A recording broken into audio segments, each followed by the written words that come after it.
اعوذ بالله من الشیطان الرجیم. بسم الله الرحمن الرحیم.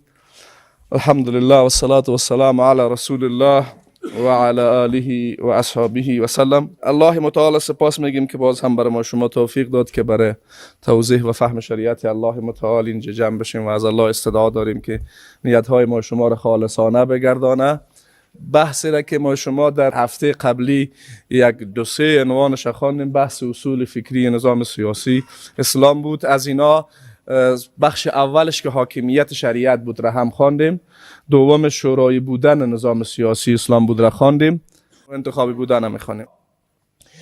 معنای انتخابی بودن چیست؟ معنای انتخابی بودن این در حقیقت فرع شورای بودن است، اما چون این مبحث بر اساس نیاز زمان داغ است و او خاطر او را به صورت مستقل هم گفتیم. یعنی دو مفهوم داره.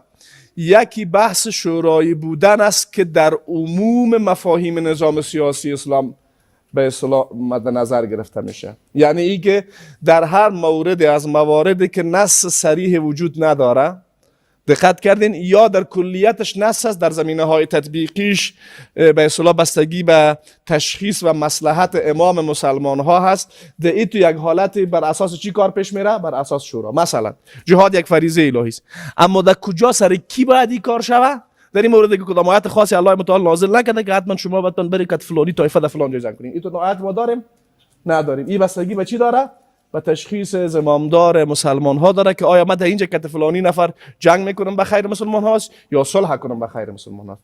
اگر جنگ میکنیم چی رقم جنگ کنم به خیر است، اگر صلح میکنیم چی رقم صلح کنم به خیر است، با کدام کشور روابط چی رقمی داشته باشیم. اینا همه بستگی به چی داره؟ به تشخیص امام داره. اما امام در این موارد باید بر اساس مشوره پیش بره. و رسول الله صلی الله علیه و سلم رقمی که ابو هریره رضی الله عنه میگه من هیچ کس به اندازه پیامبر ندیدم که مشوره بکنه. دقت کردین؟ هدف گپ ما تاکید بر این نکته است که وقتی پیامبر که مستقیما برش نص میآید تا او حد مشوره میکنه و او معصوم هم هست و از جانب وحی مورد تایید قرار میگیره، سایر زمامدارا معصوم هم نیستن. دقت کردین؟ اینا به طریق اولا لازم است سرشان که چی باید بکنن؟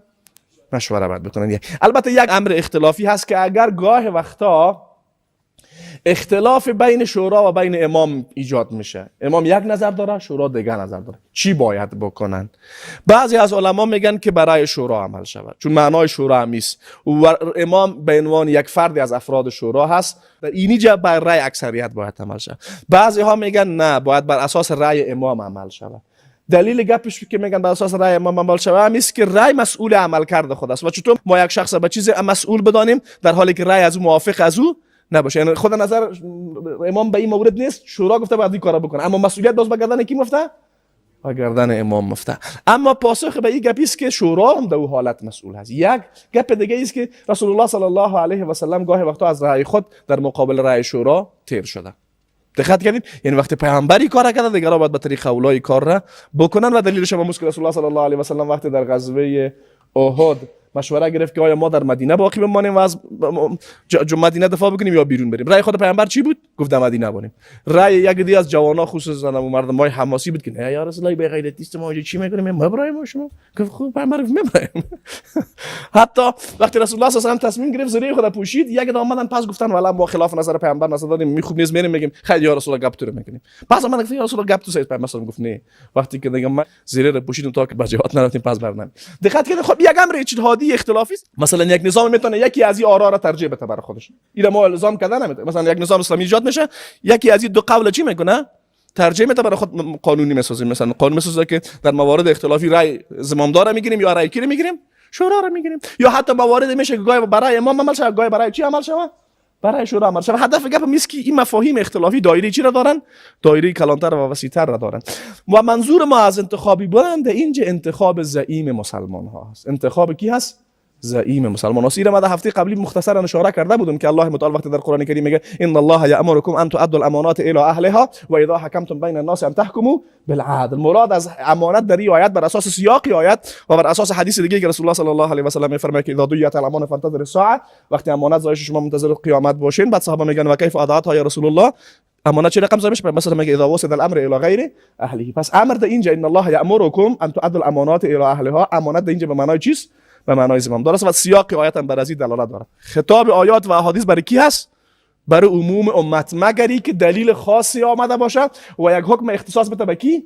به خود رسول الله صلی الله علیه و سلم و به یک طایفه خاصی. مثلا الله متعال در قرآن کریم وقتی گپ میزنه بعد بر پیامبر میگه خالصتا لک من دون المؤمنین، خالصتا لک، در اونجا اختصاص پیدا میکنه این حکم به کی؟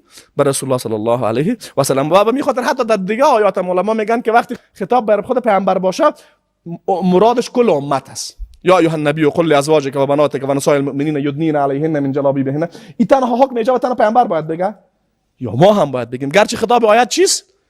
مخصوص به پیامبر است. و اینکه الله متعال بس صيغه جمع میگه یا ایها الذین آمنوا یا ان الله یأمرکم، مراد از کم کیست؟ عموم امت است. پس مسئولیت تعیین زمامدار به عهده کیست؟ عموم امت. الله کلگیره به این کار امر کرده. اما این باز چگونگی تطبیق از این بستگی به شرایط و اقتضایات چی را داره؟ زمان داره. اقتضای زمان تقاضا میکنه که چی رقم ما میتونیم این کارا بکنیم. اگر شرایط تقاضا کرد کلگی مثلا ما میتونیم بریم نظر بدیم برای تعیین زمامدار با شرایطی که در درس قبلی توضیح داده بودم دقت کردین؟ بله کلگی برای. اگر نه یک چند نفر کلان کل ما شما گپش قبول داشتیم، خب چند نفر کلان برای گپ بزنن موضوع چی شوه؟ حل شوه. در صورتی که هدف اصلی را دقت کنین. خب بعضی ها اهداف اصلی بسیاری وقتا در احکام شرعی ازشان فراموش میشه. چرا باید مسلمان ها حکومت اسلامی داشته باشن؟ چرا ضرورتش چیست؟ جامعه اسلامی امن باشه، احکام اسلامی تطبیق شود، مردم بتونن به صورت آرام عبادت الله متعال بکنن. هدف اصلی همیست. به اساس چی؟ به اساس آیه قرآن کریم که الله تبارک و تعالی میفرماید صفات مؤمنین همون کسانی است که وعد الله الذین آمنوا منکم وعملوا الصالحات لیستخلفنهم فی الارض کما استخلف الذین من قبلهم ولیمکنن لهم دینهم الذی ارتضى لهم ولیبدلنهم من بعد خوفهم امنا یعبدوننی ولا یشرکون بی شیئا. هدف از تمکین در زمین و هدف از قدرت داشتن در زمین چیست؟ زورگویی کردن سر مردم است؟ نه خیر، تطبیق عدالت الهی و ایجاد زمینه سالم بر عبادت خالصانه الله متعال، رساندن دعوت اسلامی و خیر و خوبی بر همه بشریت. پس هرگاه یک کار امی اهداف نقض بکنه او خلاف شریعت است. متوجه گپ شدین؟ بعضی از مردم متاسفانه به روی یک حکم خاص پافشاری میکنه، اهداف اصلی را کاملا چی میکنه؟ نقض میکنه. به عنوان مثال جهاد به خاطر چیست؟ خصوصا وقتی جهاد فرض عین میشه و بر دفاع سرزمین های اسلامی میشه. جهاد برای چیست؟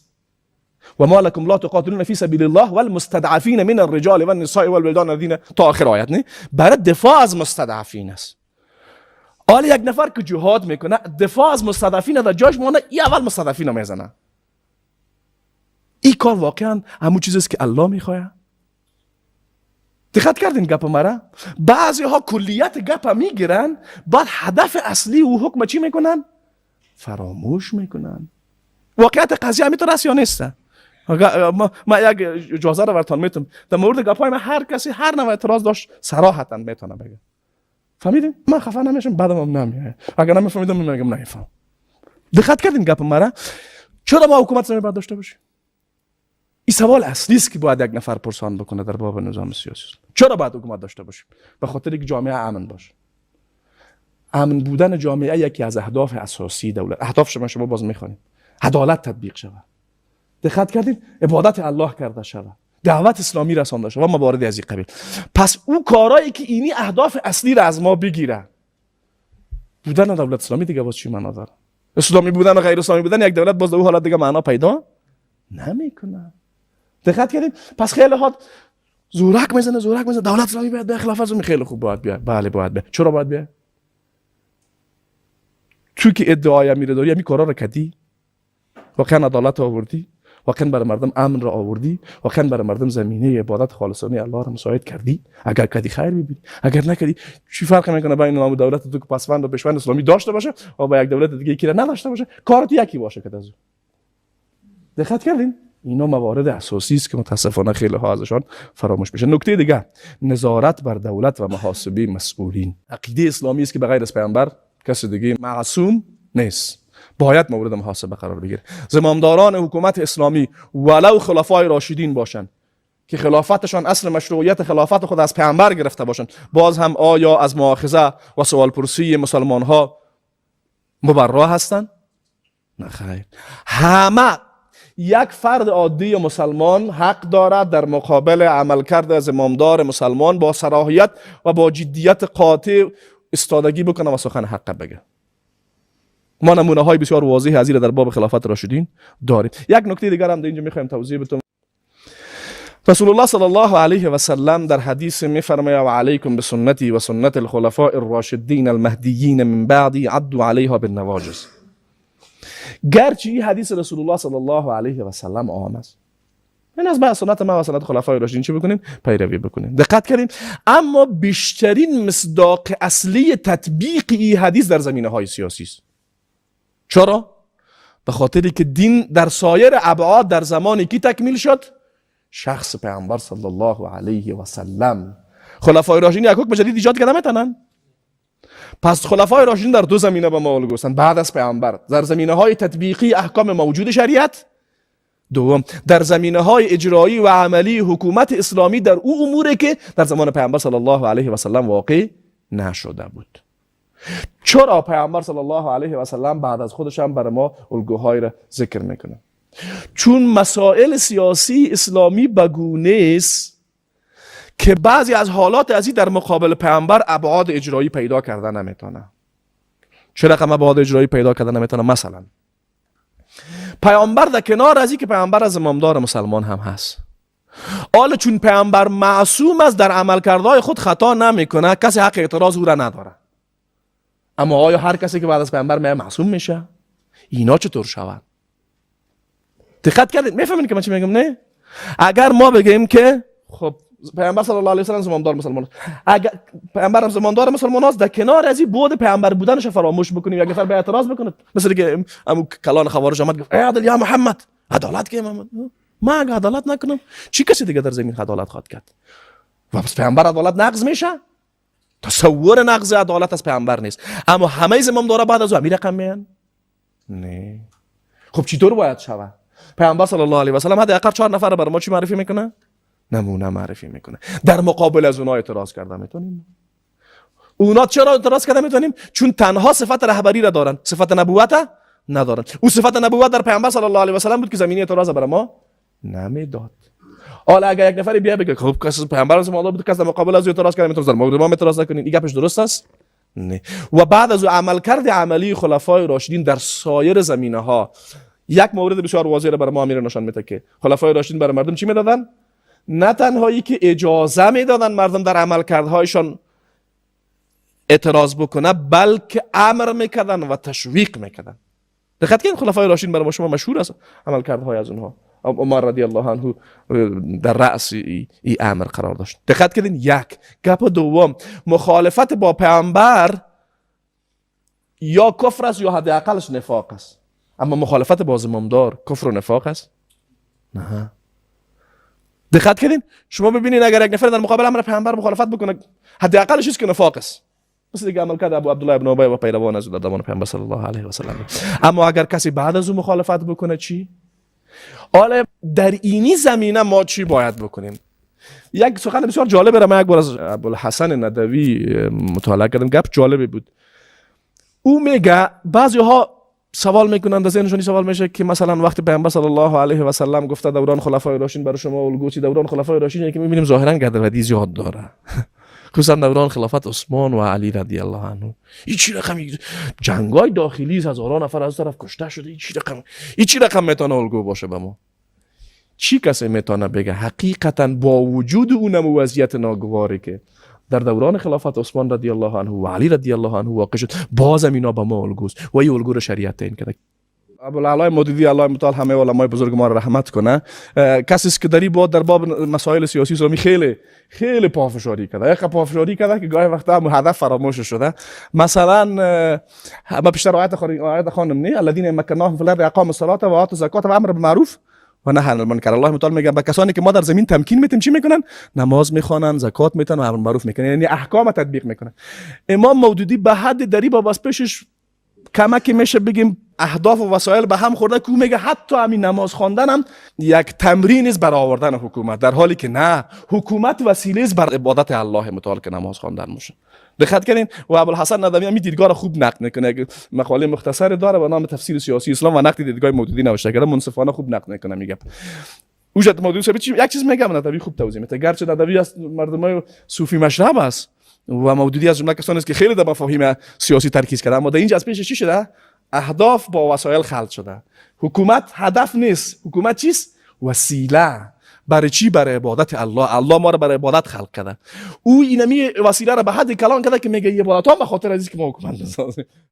امام ابوالحسن ندوی گپ بسیار جالب میگه. او میگه وضعیت امت در یک حالت نیست که کلی چیز خوب باشه، یک نفر امام شه و کل اگه که از او موافقه بکنن فقط دشمن بیرونی داشته باشه. طبیعت بشری رقم نیست. امکان ایجاد اختلاف درونی در میان امت به عنوان یک امت به مراتب زیاد است. هرگاه اختلاف در میان امت پیدا شود و این اختلاف با کفار بیرونی نباشه، با خود مسلمان ها باشه و این اختلاف هم از لحاظ فکری به حد عمیق باشه که یک طرفش بگه دیگهش کافر است و این اختلاف به حد عمیق باشه که شمشیر بکشه به خاطر خدا او را بکشه و هم شمشیر بکشه به خاطر خدای طرفه بکشه. در این نمود یک وضعیت زمامدار مسلمان چی باید بکنه؟ عمل کرد عثمان رضی الله عنه و علی رضی الله عنه در اینی بود الگو هست. فهمیدین گپ مرا؟ اگر ما یک نمونه عینی از وجود اختلافات شدید در میان امت در صدر اسلام نمی داشتیم، خالیگاه وجود داشت، همه چیز خوب می بود، خب یک زمامدار مسلمان وقتی با این یک حالت مواجه می شد چی باید میکرد؟ دقت کردین منظور گپ مرا؟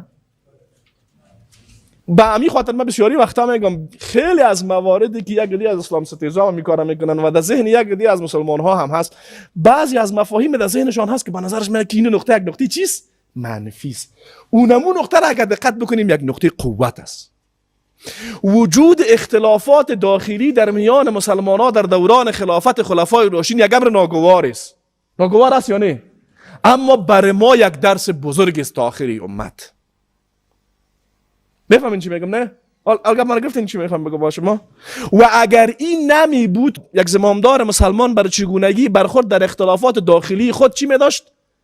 یک کمبود میداشت. ما چی کنم؟ میداشت یا نمیداشت؟ عالی کمبود داریم؟ نداریم. حتی در همین حالت ما کمبود نداریم. خوب دقت کنین گپ مرا. خوب دقت کنین. من به خاطر میگم یک نفر مرا گفت خوب دقت کنین میخی. من به خاطر این گپ تاکید میکنم که واقعا از پیش بعضی از برادرای ما خیلی از مفاهیم چی شده؟ خیلی در هم و بر هم خورده گپا.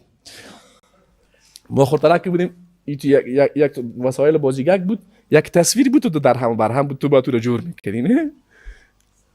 تصاویر اصلی خیلی واضح بود اما وقتی او در هم و بر هم خودش معنای پیدا نمیکرد. برداشت خیلی از برادرای ما اسلامی رقم است، خصوصا در مورد بعضی از احکام، نظام سیاسی، جهاد، خلافت اسلامی، فلان. تو در هم بر هم است که بکشی تصویر واضح از آن چی که در دستش هست نمیتونی پیدا کنی. چرا اونمو خالیگکا امو تصویرکا چی شده؟ در جای اصلیش قرار نگو رقمی بازی خدا باشه. نه شما کاش که من کمتر نکتم میآوردم براشون. دقت کردین؟ یعنی چی؟ یعنی یک تصویر کامل از قطعه های کوچکی تشکیل شده و این قطعه های کوچک زمانی و تصویر برای شما درست نشان میده که هر قطعه در جای خودش باشه. اما درست یعنی اگر یکی از این قطعه در دیگه جای باشه شما تصویر درست فهمیده نمیتونی. و آیا حقیقتا تصویری که ما از اسلام در ذهن خود داریم، خصوصا در باب مسائلی که فعلا در فکر معاصر اسلام مطرح است، در باب سیاسی بیشتر، حقیقتا همون رقم در هم بر هم نیست؟ ما از خود برادرها سوال میکنیم خیلی از مفاهیم احکام در ذهن خود شما در تقابل با هم دیگه قرار ندارن؟ دارن نه؟ یک چیز است، یک چیز دیگه چیز است. حیران میمونی که خود اگه جرأت نکنی بگی چرا اسلامی رقم است، در ذهن خود که خود در هم و بر هم هستی چرا رقم شد؟ اون روز سوال چند برادرم پاسخ دادم میفهمم یکی از حالات اساسی که در ذهن از ایجاد اولا می رقم این چی رقم میگه، این چی رقم رقم تصور میکنه. چرا؟ او از یک زاویه خاصی به قضیه نگاه داره و در ذهن خودش هم زاویه خیلی خوب است. مثلا من اینجا هستم شما رو میبینم نه؟ خب تصویر ما متفاوت است تصویر شما از دیگه. اگه اون برادری که در اونجا یک شیشته تصویر از اون متفاوت است. عالی مثلا من میگم کل گپ همین چیزی است که من میبینم اما اون برادر دیگه چیز میبینه. وقتی یک بار موقعیت اینو تغییر میدی تصویرش به هم میخوره. نه میگه خرابش میکنم. اما درست یا نه؟ متوجه شدن؟ خیلی از کسا از همین موقعیت خود همین تصویر جور کرده کمکی که شورش بیتی اسمش در هم بر هم میخورنه موضوع را پیدا کردن نمیتونه چرتش خراب میشه. سعی که میگی استاد چی کرد؟ پس بر احکام اسلامی از هر زاویه و از هر نقطه خاص نگاه بکنین. و هر قدر اگر شما یک تصویر دقیق کامل داشته باشین، هر قدر یک نفر این احکام در هم بر هم بزنه، پس شما او رو ترتیب داده میتونین. اگر این دقیق نفهمیده باشین، فقط یک حکم از پیشتان خطا خورد، ذهنتان به هم میخوره. و به همین خاطر است که ما میبینیم جوانان ما از لحاظ فکری در نوسانهای بسیار عجیب و غریب واقع هستند. شما همی خط قلب خود دیده باشین، نه؟ دیدین نه؟ تو یک دفعه بالا میره، یک دفعه پایین میره، یک دفعه بالا میره، یک دفعه پایین میره. خیلی از جوانان ما میرقم نیستن. یک دفعه تو گرم میاد که پیش روی دیوار هم استانده میشه. یک دفعه دیگه یک مسئله بسیار یک خاشک خورترک هم دمریشو میگیره. بفهمین؟ گپی را که در اول تاکید زیاد کردم. بیایم فهم خدا اسلام اصلاح کنیم. تا این جور نشه، قسم به الله سگه دیگه چیزی جور کرده بتونیم. تا ما تکرار میکنم و بسیار وضاحت هم تکرار میکنم، تا زمانی که ما یک فهم صحیح و عمیق از اسلام پیدا کردن نتانیم، ولو میلیون ها نفر را قربانی بدیم، دین تطبیق نمیکنیم. نمیشه تطبیق. این سنت الهی است، ولن تجد لسنت الله تبدیلا. با فهم غلط ولو میلیون ها فداکاری بکنیم، دین تطبیق نمیشه. آیا عملا امت همین ثابت نکرده؟ نمیبینیم ما. گاهی وقتا بعض برادران اصل گپ نمیگیرن. خب امی قربانی که امروز امت میته، این گپ خورترک است. گپ خورترک است. هزارها انسان کشته میشه، هزارها زن بی عفت میشه، هزارها یتیم و مظلوم ما داریم و مظلوم ترین امتیم. عمل کرده خود ما را به طرف نجات از این وضعیت میبره یا وضعیت بحرانی کده میره؟ کدامش است؟ منصفانه بیاین ببینین قضایا را. پس ما به جهت درست در حرکتیم. چرا متوجه نمیشیم؟ این عقلهای در کلیموس چو وقت خیلی کار میته؟ مشکل و مصیبت چی زمان دردناکتر میشه که امی صدا در تقابل با دین فرض میشه. میشه یا نمیشه؟ تو برش میگی بیا برادر عزیز اسلام صحیح یاد بگی، باز اگه در تطبیقش زمان من هم کشی خیر ببینی. نوش جانت. همین اسلام صحیح یاد بگی، برو بالا باش یک تا قربانی ما دین خود تطبیق شوه. اما های حقیقتا عمل کرد امت ما کلا گیره میگم. خب یک نفر و دو نفر برای من مهم نیست. آیا عمل کرد امت در وضعیت بسیار بحرانی که ما هستیم و هر روز قربانی میتیم، در مسیر خوب و مثبت در حرکتیم یا در مسیر خراب؟ و یک بخشی خرابی در نتیجه عمل کرد ما هست یا نه؟ هست نه؟ اگر توان درک این گپا نداشته باشیم مصیبت کلانتر است. میفهمین چی میگم نه؟ اگر ما هنوزم با وجود وضاحت تامی که امت داره، اگر هنوزم نفهمیده باشیم بگیم نه دیگه مطلب. بعضی ها همین مفاهیم فکری را مثل پالوانی و زور زنانکی فکر میکنن که مت خدا بند دیگه هرچی که شد این رقم نیست. مفاهیم فکری بسیار باریکی های عمیق داره و یک نفر تا زمانی که انصاف و اخلاص دقیق نداشته باشه، این جنجالکات تصویر صحیحی برش نمیته. پس شرط اولش ایست اخلاص واقعی پیدا بکنیم. قسم به الله هست تا اخلاص نباشه هیچ چیز جور نمیشه. میشه جور؟ امکان جور شدنش هست. و هر کس خودش از خودش پرسان بکنه آیا ما در فهم دین اخلاص واقعی را داریم؟ خیلی از ما آمدیم، اگه این تعبیریم از یاد تند نباشه، بت‌های خاصی فکری به خود جور کردیم که نه الله اونا را تایید کردن هم پیامبر، ما خود ما او را در حد الله پیامبر بالا بریم. گپ فلانی تو فکر میکنیم که نص صریح آیت است. کی را گفته؟ کی را گفته؟ وقتی ما میگم در مقابل ابوبکر که افضلی امت بعد از پیامبر است، یک نفر حق اعتراض داره. بخیس استاد چه بگی چرا ابوبکر تو کردی؟ حق داره نداره در اسلام؟ در مقابل کس دیگه ما حق نداره. اما در مورد افراد اگه ابوبکر در درجه 1000 باشه، یک نفر در درجه 1 هم نیست، در مقابل از او هم اگه تو اعتراض میکنی اوه تو فلانی رو تو میگی؟ بله من فلانی رو تو میگم. خدا است، پیامبر است، کیست؟ ما به کی ایمان آوردیم؟ بله پیامبرش، خلاص. بله ما میگمش. اما بعضی ها اجازه نمیده که گپ بزنی. تو فکر میگی او رو تو میگی؟ بله من او رو تو میگم. بله من میگم. میشه ما غلط باشیم؟ بفرمایید مطابق قرآن و سنت گپ میزنیم. دقت کردین؟ پس ببینین هیچ کس براتون بت نسازین. هیچ فکری را هم براتون بت نسازین. ما در جهت مقابلی را میبینیم، در جهت خود نمیبینیم. متوجه شدین؟ در جهت خود نمیبینیم. اله خدا میشه. برای یک کافر تنها هوای نفس خدا میشه؟ نه، به مسلمان هم هوای نفس میتونه خدا شه. افراد غیر از او. یک گپ بسیار واضح میگم، شاید حقیقت تلخ باشه و مزاج بعضی ها بر نخوره. یک اعتراض کلان مثلا ما شما که به نام سلفی و خلفی نام خدا کنه، نفر مذهبی ها ببینن از ما خود بود جور کنم. خب اشتباه کردن. نه صوفیا رو ببینن از پیر خود بود جور کنن. بله اشتباه کردن. ما شما چی؟ از کسایی به مراتب کوچکتر از ابو حنیفه به خود بود جور نکردین؟ هست یا نیست میتونه؟ اما تناس یا نیست نه؟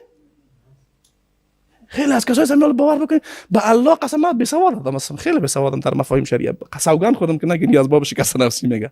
اما با وجود همین بی‌سوادی خطای خیلی ها را مثل آفتاب روشن میبینم. بگی کی خطا کرد؟ تو چی میگی؟ خود مجاهد بود، خیر ببینم مجاهد خطا نمیکنه. مجاهد خطا نمیکنه. مجاهد ها معصوم میشن؟ نمیشن معصوم. ها چرا میگه قرآن کریم گفت والذین جاهدوا فینا لنهدینهم سبلنا؟ یا دلالت معصوم بودن مجاهد نکنه؟ خب نمیکنه. یکی از شیخ‌ها از اردن است، شاید دوستایی که عربی رو بفهمن بلدن، به نام دکتر یاد قریبی، اصلا تخصص از او در فارماسیست، اما الحمدلله الله برش یک بینش عمیق داده در مفاهیم شرعی.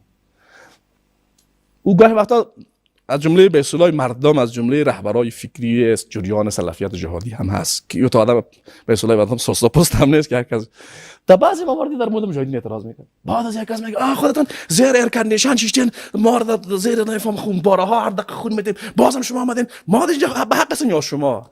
او یک کلیپ کوتاه داره میگه الحق حق ولو من تحت کندیشن. حق است ولو زیر کندیشن گفته شما. فهمیدین؟ الحق حق ولو من تحت کندیشن. ولو ما لپتاپ پیشریم است اینجا لوکس کده شیتیم و وام گرم است ماشاءالله خیلی میبینین اینا بازی داشور کرد. اما وقتی سخن ما با دلیل محجب بود میتونه حق باشه. بیایم حداقل میخوام قبول کنیم خب که میتونه چی باشه؟ میتونه حق باشه. خیلی حداقل در حد یک احتمال بپذیریمش. خب بعد از او باز بریم منصفانه ارزیابی کنیم گپا. اما ما چی میگیم؟ نه دیگه این گک همین باشه که سعی که خودش قلدس کشیش داده اینجا لپتاپشم کلام مونده این دیگه چه دو گپش حق باشه. بله گپ میتونه حق باشه، میتونه باطل باشه. خب معیار قضاوت در مورد گپ ما اینا باشه که ما دیگه شتیم بشیم لپتاپ است، میتونه همیشه گپ ما حق باشه، میتونم خطا باشه، هر دوش احتمال داره. خب پیش از پیش قضاوت نکو. فهمیدین گپ مرا؟ اینی رو میگن انصاف. فهمیدین؟ یک گپ دیگه هم میگم. قسم به الله سوگند میخورم که ممکن است همه شما که در عمل کرد خطاهایی داشته باشه. و اینجا هیچ وقت نگفتیم که مثل ما عمل کنیم. گفتیم من میگم آنچه از دین گفتیم ببینین. صحیح بود بگیرینش، نبود این دیوال داشت بگو تو هم بد کردی، میگه بدم بد کرد. و الله سوگند من خوشحال میشم و خفه نمیشم. یک از برادرمون اما من سوادش نمای خوب یک مجال شده دیگه. میگم چرا جهاد نمیکنی؟ من گفتم برای جهاد من گفتم الله تعالی مسئول مؤاخذه ما تعیین کرده. خود حالت داره، یا ای که من تارکش هستم که گناهگارم، یا ای که من معذورم که الله میتونه ببخشه. درست است یا نه؟ در هر دو حالت مسئول محاسبه ما کیست؟ خلاص شد گپ. تارک بودم به الله متعال، اگر خواست عذاب میکنه، اگر رحمتش شامل حال شد میبخشه. گپ ده چیز؟ گپ ده است که بعضی ها خوششون نمیاد الله یکان طرف ببخشه. اگر الله حداقل مجال بخشیدن داده اینا نمیتن. هست یا نه تو؟ چرا ما جایگاه خدا را میگیریم؟ بانیم کار با الله بانیم ما کارهای خود پیش ببریم. بسیار شلایی کرد برای جواب ندادم تا آخر. من گفتم اول تو مشخص کن. همین سوالی که تو میکنی دو حالت داره.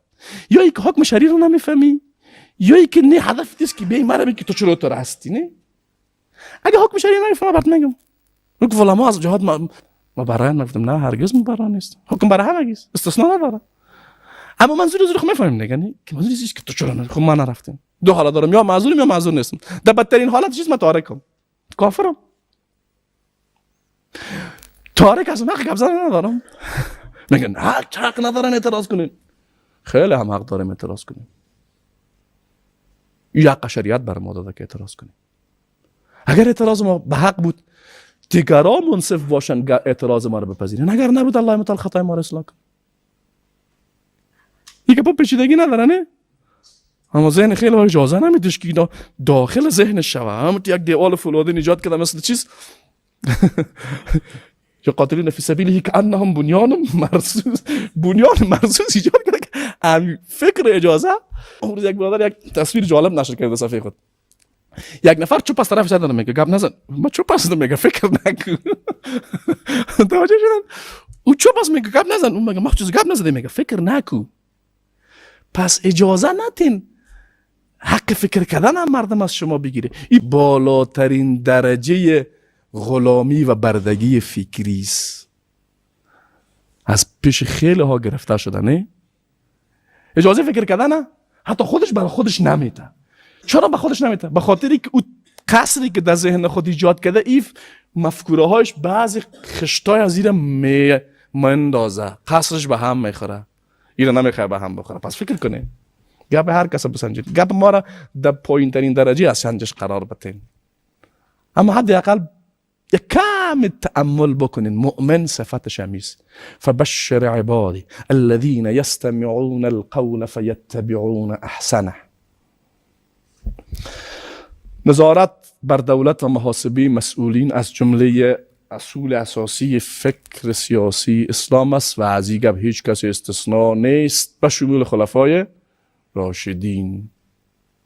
نه تنهایی که اعتراض در مورد از اونها اجازه است، حتی عدم بیعت به اونها یک نفر را از دایره ایمان بیرون نمیکنه. حدیث که میگه من مات وليس في عنقه بیعة مات میتة جاهلیه، هیچ عالمی از امت به تکفیر تعبیر و تشریح نکرد. آخرین حد چیزی که تو در مقابل یک نظام واقعی مشروع در مقابل خلافت راشده اگر بیعت نمیکردی تو گناهکار بودی، کافر.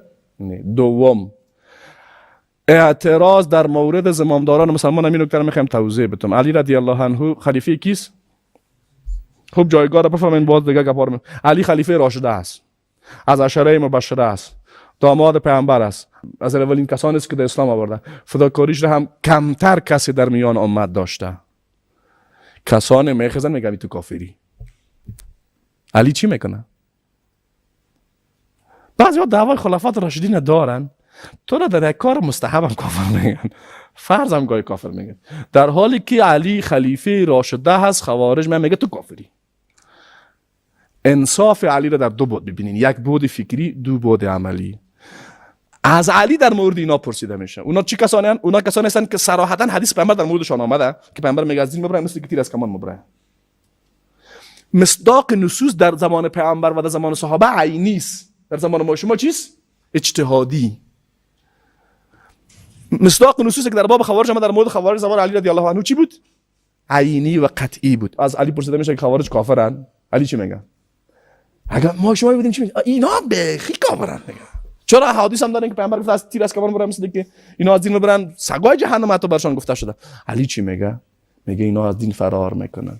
این نیست الگو بودن خلیفه راشده در مقابل مخالفین سیاسی که او را تا حد کفر پیش میبره. این نیست الگوی واقعی به یک خلیفه راشده و یک نظام واقعی اسلامی بر زمامدار مسلمان در مورد کسی که بر علی خلیفه راشده بشارت داده شده به جنت از اولین یاران پیامبر که دهها آیت دلالت به جنتی بودنش میکنه، او رو تکفیر نمیکنه. میگه اینا از کفر فرار میکنن. سوال کن نکمه که پایین میگه خیلی منافق هستن. میگه نه، منافقین الله را خیلی کم یاد میکنه. خوارج عبادت میکنه که صحابه پیش عبادت از اونها عبادت خدا چی فکر میکنه؟ خیلی کم فکر میکنه. میگه الله در مورد منافقین گفته ولا یذکرون الله الا اینا خیلی عبادت میکنن، پس منافق هم نه. آخری زمان اینا خیلی چیزا اینا کافر هم نیستن، منافق هم نیستن، این کارا رو که میکنن چیز. میگه اخواننا بغوا علینا، برادرای ما هستن در مورد ما چی کردن؟ بغاوت. اینی الگوی خلافت راشده است. دیدین در مورد عمل کرد چی میکنن؟ اونا در مقابل علی رضی الله عنه لشکرکشی میکنن، تعداد زیاد صحابه را میکشن. علی چی میگه؟ میگه قسم به الله است تا زمانی که شمشیر در دست است، تا زمانی که حمله نکردی نمیزنمت. در میدان جنگ شمشیر ماندی فرار کردی است، تعقیبت نمیکنم. زخمی شدی تداویت میکنم، مالت هم غنیمت نمیگیرم، زندانیت هم نمیکنم. فرار کردی. در نظام سیاسی اسلامی که الگویش خلافت راشده باشه مخالفین سیاسی ندارن که کشته شود خیر، زندانی شود خیر، تحقیر شود. گفت ما از مسجد شما رو منع نمیکنیم. علی رضی الله عنه در کجا شهید شد؟ ایره نمیفهمید علی رضی الله عنه که خوارج کافر میگنش و واجب القتل رو میدنن؟ چرا علی اجازه دادی کنه؟ میخواست اسلام به تعبیر اصلیش باقی بمانه ولو علی قربانی میشه. فهمیدین گپ مرا؟ اسلام صحیح باقی بمانه و هوای نفس علی به عنوان خلافت راشده در دفاع از خودش در مقابل خوارج تصویر اسلام را خدشه‌دار نکنه. میفهمین چی میگم؟ نه؟ فداکاری به دین ایست، فهم صحیح اسلام ایست. ما در مقابل مخالفین فکری خود مثل خوارجیم، مثل علی، حکم کردن ما در مورد مخالفین فکری ما علی گونه هست یا خوارج گونه؟ هر انسان منصف میتونه بفهم، میتونه نمیتونه. ما چیستیم؟ آیا ما بر مخالفین فکری خود مثل علی توجیه میکنیم و بهانه میتراشیم یا مثل خوارج هزار بهانه را میپالیم تا تکفیر کنیم؟ چی کارم میکنیم؟ ببینیم ما در کدام موقعیتیم. سخت است گپ، هر کس خودش میتونه بفهمه. گپای من میفهمین نه؟ بعضا میگن نه به خدا مسائل سخت است که ما نمیفهمیم چطور کنیم. چرا نه؟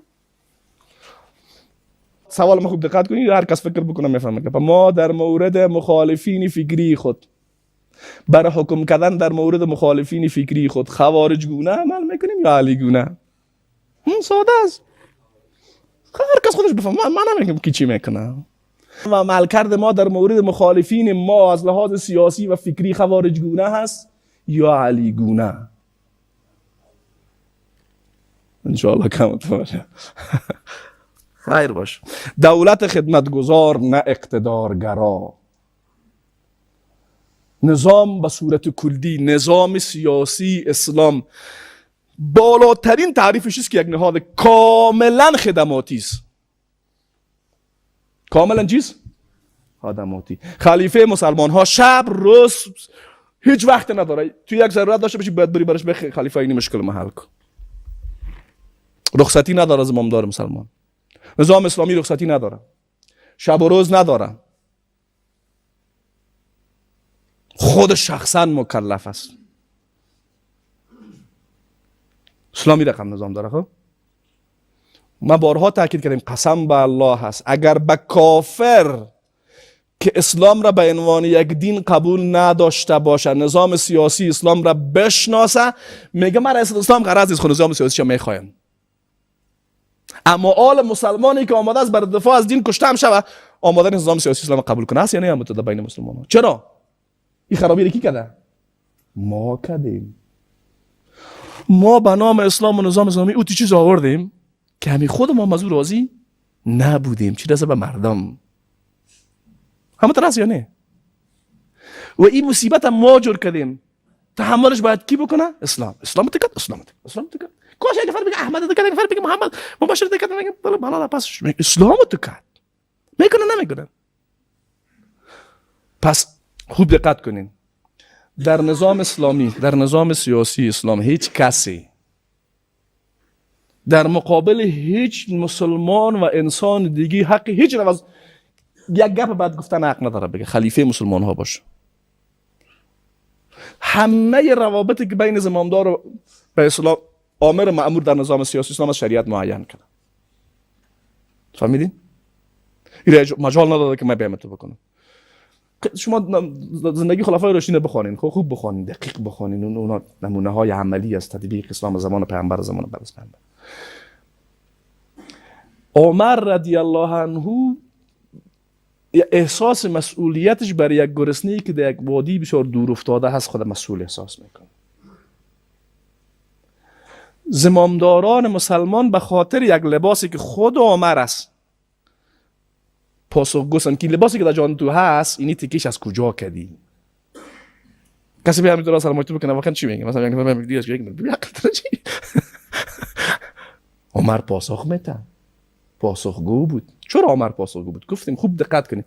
فکر میکنین این عوامل نفسی که فعلا در ما هست در بین صحابه نبود؟ اعتراض کردن بعد آدم نمیه؟ بعد آدم نمیه؟ بعد گفتن اگر بعد آدم نمیه؟ هر کسی ایده داره. چرا عمر ایده تحمل میکنه؟ چرا؟ چون پیامبر گفته ای چیز و علیکم به سنتی و سنت الخلفاء الراشدین المهدیین. عثمان نمیتونست در مقابل بغاوتگرا از خود دفاع بکنه؟ نمیتونست دفاع بکنه؟ گفت من نمیخوایم بر دفاع از نظام مسلمان بمیره. علی رضی الله عنه نمیتونست کل خوارج تارمار بکنه؟ گردنشون رو دیگه بگه بره؟ شما سگای جهنم آمدین در مقابل متکا بزنین؟ نه. چی میکنه؟ میگه اینا برادرای ما هستن، نه کافرن نه منافق. عبدالله ابن عباس روی میکنه که برشان بفهمانه که اینجا که شما از این فهمیدین صحیح نیست. بسیارش توبه میکنن پس برمیگردن. اینیست منهج خلفای راشدین در تعامل با مخالفین داخلی نظام. باشه وقتی یک نفر قول مبالغه میکنه آخرین حد زور ما میست که میگیم به خاطر خوارج رسید نه. اونا خودشون دیگه خوارج بودن. در مورد اونا چی کردن؟ ممکنه اگه فرام مال خوارج بودن در حالی که یک صفحه از خوارج باشه. اونا هم پکیج اصلی خوارج هم ما بودن دیگه نه؟ اما دست یا نیست. اون بسته اصلی خوارج کی بودن؟ اونا به رضی الله عنه پیدا شدن. در مورد امونا انصاف و عدالت رعایت میشه. پس دین الله را عمیق بفهمین. بازی چه فکر نگید تشله برد سر کوچه نیست، دین از دین خواه. پس نظام اسلامی نظام چیست؟ خدمتگزار. زورگویی نیست در اون نظام. حالا در مقابل یک اسکره که پخبالا وای تو والا گپ زدم بتونی در نظام اسلامی بر خلیفه از گردنش میگیری چی دای تو کار کردی؟ نظام فراگیری بودن این نظام در همه ابعاد باید کار بکنه. تو گشنه‌ای باید بری از خلیفه بگی من گشنه هستم. زمینه تعلیم نداری بری بگی زمینه تعلیم نداری. زن نداری بگی ما زن بده. نظام فراگیر نمی‌نه. همه نیازمندی هایی را که انسان در زندگی خود داره دولت اسلامی بر اساس توانایی خودش مکلف است به همه امور مردم رسیدگی بکنه. عمر رضی الله عنه کار نمیکرد. ابوبکر نمیکرد. عمر رضی الله عنه وقتی رعیتش غذایی برای سیر شدن ندارن خودش هم نمیخوره. صحابه است مرگش میتونن که حالا خلیفه از گشتگی نمری بیا بیره کجا بریم. میگه من نمیتونم بخورم. خلافت راشده یعنی ای. نظام اسلامی یعنی ای. حالا هر گنگس گل در هر گوشه هر پدی میکنه میگه ما نظام اسلامی داریم فلان شده بیمدان شده. سبحانك اللهم ربنا وبحمدك نشهد ان لا اله الا انت استغفرك واتوب اليك.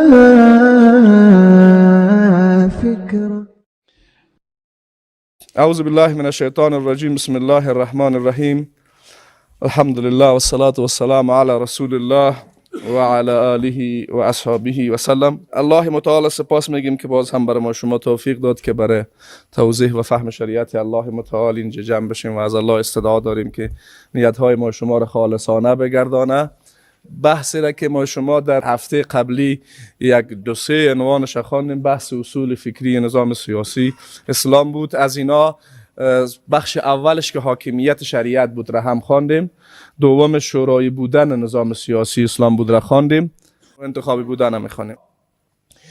معنای انتخابی بودن چیست؟ معنای انتخابی بودن این در حقیقت فرع شورایی بودن است، اما چون این مبحث بر اساس نیاز زمان داغ است و او خاطر او را به صورت مستقل هم گفتیم. یعنی دو مفهوم داره.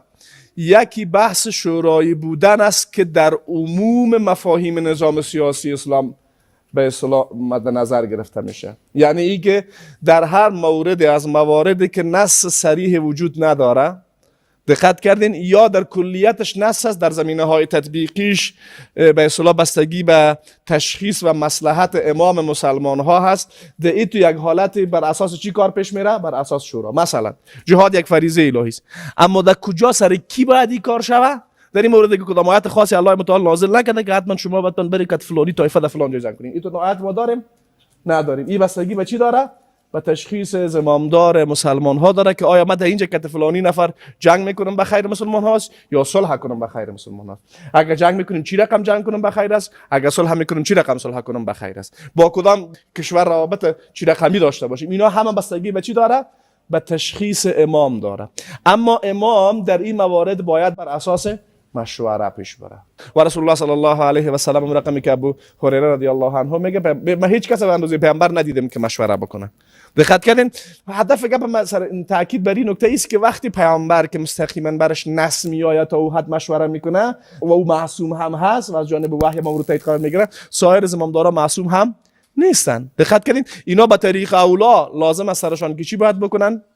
مشوره باید بکنن. البته یک امر اختلافی هست که اگر گاه وقتا اختلاف بین شورا و بین امام ایجاد میشه، امام یک نظر داره، شورا دیگر نظر داره، چی باید بکنن؟ بعضی از علما میگن که برای شورا عمل شود، چون معنای شورا همیست و امام به عنوان یک فردی از افراد شورا هست، در اینجا بر رأی اکثریت باید عمل شود. بعضی ها میگن نه، باید بر اساس رأی امام عمل شود.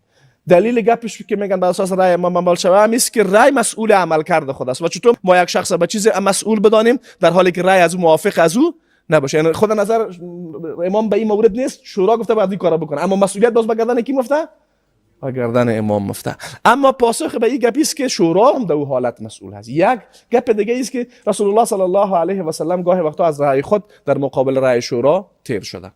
دقت کردید؟ یعنی وقتی پیامبری کار کرده دیگران باید به طریق اولای کار را بکنن و دلیلش هم مسکل رسول الله صلی الله علیه و سلم وقتی در غزوه احد مشوره گرفت که آیا ما در مدینه باقی بمانیم و از مدینه دفاع بکنیم یا بیرون بریم. رأی خود پیامبر چی بود؟ گفت در مدینه بمانیم. رأی یک دی از جوانا خصوصا مردمای حماسی بود که نه یا رسول الله به غیرتیست ما چی میکنیم؟ مبرای ما شما. گفت خوب پیامبر مبرایم. حتی وقتی رسول الله صلی الله علیه و تصمیم گرفت زره خود پوشید، یک دام آمدن پس گفتن والا ما خلاف نظر پیامبر نظر دادیم، می خوب نیست میریم میگیم خیر یا رسول الله گپ تو میکنیم. پس من گفتم یا رسول الله گپ تو سید پیامبر گفت نه، وقتی که دیگه ما زره رو پوشیدیم تا که به جهاد نرفتیم پس برنامه. دقت کنید، خب یک امر اجتهادی اختلافی است. مثلا یک نظام میتونه یکی از این آرا را ترجیح بده برای خودش، اینا ما الزام کردن نمیتونه. مثلا یک نظام اسلامی ایجاد میشه، یکی از این دو قول چی میکنه؟ ترجیح میده برای خود قانونی میسازیم. مثلا قانون میسازه که در موارد اختلافی رأی زمامدار میگیریم یا رأی کی رو میگیریم؟ شورا رو میگیریم. یا حتی موارد میشه که گاهی برای امام عمل شه، گاهی برای چی عمل شه؟ برای شورا عمل شه. هدف گپ میست که این مفاهیم اختلافی دایره چی را دارن؟ دایره کلانتر و وسیع‌تر را دارن. و منظور ما از انتخابی بودن اینجا انتخاب زعیم مسلمان ها است. انتخاب کی هست؟ زعیم مسلمان هست. این ما در هفته قبلی مختصرا اشاره کرده بودم که الله متعال وقتی در قرآن کریم میگه ان الله یأمرکم ان تؤدوا الامانات الی اهلها و اذا حکمتم بین الناس ان تحکموا بالعدل. مراد از امانت در این آیت بر اساس سیاق آیت و بر اساس حدیث دیگه که رسول الله صلی الله علیه و سلم میفرماید که اذا ضیعت الامانه فانتظروا الساعه، وقتی امانت ضایع شما منتظر قیامت باشین. بعد صحابه میگن و کیف اضاعتها یا رسول الله، امانت چه رقم زمش؟ مثلا میگه اذا وصل الامر الى غیر اهله. پس امر در اینجا ان الله یأمرکم ان تؤدوا الامانات الى اهلها، امانت در اینجا به معنای چیست؟ به معنای زمام است و سیاق آیات هم بر از این دلالت داره. خطاب آیات و احادیث برای کی هست؟ برای عموم امت، مگری که دلیل خاصی آمده باشه و یک حکم اختصاص بده به کی؟ به خود رسول الله صلی الله علیه و سلم و به یک طایفه خاصه. مثلا الله متعال در قرآن کریم وقتی گپ میزنه بعد بر پیامبر میگه خالصتا لک من دون المؤمنین، خالصتا لک در اونجا اختصاص پیدا میکنه این حکم به کی؟ به رسول الله صلی الله علیه و سلم. و به میخاطر حتی در دیگه آیات علما میگن که وقتی خطاب بر خود پیامبر باشه مرادش کل امت است. یا ایها النبی قل لازواجک و بناتک و نساء المؤمنین یدنین علیهن من جلابیبهن. این تنها حکم ایجاب تنها پیامبر باید بگه یا ما هم باید بگیم؟ گرچه خطاب آیات چیست مخصوص به پیامبر است. و اینکه الله متعال بس صيغه جمع میگه یا ایها الذین آمنو یا ان الله یأمرکم، مراد از کم کیست؟ عموم امت است. پس مسئولیت تعیین زمامدار به عهده کیست؟ عموم امت. الله کل گیره به این کار امر کرده. اما این باز چگونگی تطبیق قضیه بستگی به شرایط و اقتضایات چی را داره؟ زمان داره. اقتضای زمان تقاضا میکنه که چی رقم ما میتونیم این کارا بکنیم. اگر شرایط تقاضا کرد کلگی مثلا ما میتونیم بریم نظر بدیم برای تعیین زمامدار با شرایطی که در درس قبلی توضیح داده بودم دقت کردین؟ بله کلگی برای. اگر نه یک چند نفر کلان کل ما شما گپش قبول داشتیم، خب چند نفر کلان برای گپ بزنن موضوع چی شوه؟ حل شوه. در صورتی که هدف اصلی را دقت کنین. خب بعضی ها اهداف اصلی بسیاری وقتا در احکام شرعی ازشان فراموش میشه. چرا باید مسلمان ها حکومت اسلامی داشته باشن؟ چرا ضرورتش چیست؟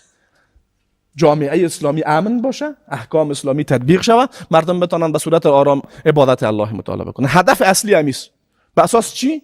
به اساس آیه قرآن کریم که الله تبارک و تعالی میفرماید صفات مؤمنین همون کسانی است که وعد الله الذين آمنوا منكم وعملوا الصالحات ليستخلفنهم في الارض كما استخلف الذين من قبلهم وليمكنن لهم دينهم الذي ارتضى لهم وليبدلنهم من بعد خوفهم امنا يعبدونني ولا يشركون بي شیء. هدف از تمکین در زمین و هدف از قدرت داشتن در زمین چیست؟ زورگویی کردن سر مردم است؟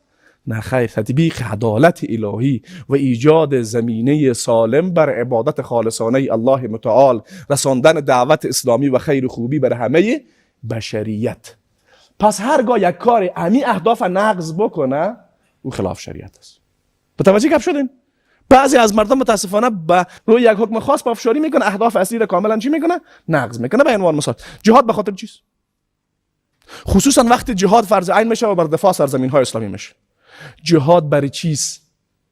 و ما لكم لا تقاتلون فی سبیل الله والمستضعفین من الرجال والنساء والولدان الذین، تا آخر آیت. نه برای دفاع از مستضعفین است. حالا یک نفر که جهاد میکنه دفاع از مستضعفین در جاش مونه، ای اول مستضعفین رو میزنه. این کار واقعا همون چیزی است که الله میخواد؟ دقت کردین گپ مرا؟ بعضی ها کلیت گپ میگیرن بعد هدف اصلی و حکم چی میکنن؟ فراموش میکنن. واقعیت قضیه همینطور است یا نیست؟ ما یک اجازه رو براتون میتونم در مورد گپای من هر کسی هر نوع اعتراض داشت صراحتا میتونه بگه. فهمیدین؟ من خفه نمیشم، بعدم هم نمیاد. اگر نمیفهمیدم میگم نمیفهم. دقت کردین گپ مرا؟ چرا ما حکومت اسلامی باید داشته باشیم؟ این سوال اصلی است که باید یک نفر پرسان بکنه در باب نظام سیاسی. چرا باید حکومت داشته باشیم؟ به خاطر اینکه جامعه امن باشه. امن بودن جامعه یکی از اهداف اساسی دولت. اهداف شما باز میخوانید. عدالت تطبیق شود. دقت کردین؟ عبادت الله کرده شود. دعوت اسلامی رسانده شود و موارد از این قبیل. پس اون کارهایی که اینی اهداف اصلی را از ما بگیره، بودن دولت اسلامی دیگه باز چی معنا داره؟ اسلامی بودن و غیر اسلامی بودن یک دولت باز در اون حالت دیگه معنا پیدا نمیکنه. دقت کردین؟ پس خیلی ها زورک میزنه دولت اسلامی باید به خلافت اسلامی. خیلی خوب باید بیاد. بله باید بیاد. چرا باید بیاد؟ تو که ادعای امیر داری همین کارا رو کردی، واقعا عدالت آوردی، واقعا برای مردم امن را آوردی، واقعا برای مردم زمینه عبادت خالصانه الله را مساعد کردی. اگر کردی خیر ببینی، اگر نکردی چی فرق میکنه بین نام دولت تو که پسوند و پیشوند اسلامی داشته باشه و با یک دولت دیگه یکی را نداشته باشه، کارت یکی باشه که دازو. دقت کردین؟ اینا موارد اساسی است که متاسفانه خیلی ها ازشان فراموش میشه. نکته دیگه، نظارت بر دولت و محاسبه مسئولین. عقیده اسلامی است که بغیر از پیامبر کسی دیگه معصوم نیست، باید مورد محاسبه قرار بگیره. زمامداران حکومت اسلامی ولو خلفای راشدین باشن که خلافتشان اصل مشروعیت خلافت خود از پیامبر گرفته باشن، باز هم آیا از مؤاخذه و سوال پرسی مسلمان ها مبرا هستند؟ نه خیر. همه یک فرد عادی مسلمان حق دارد در مقابل عملکرد زمامدار مسلمان با صراحیت و با جدیت قاطع استادگی بکنه و سخن حق بگه. ما نمونه های بسیار واضح از این در باب خلافت راشدین داریم. یک نکته دیگر هم در اینجا میخوایم توضیح بدم.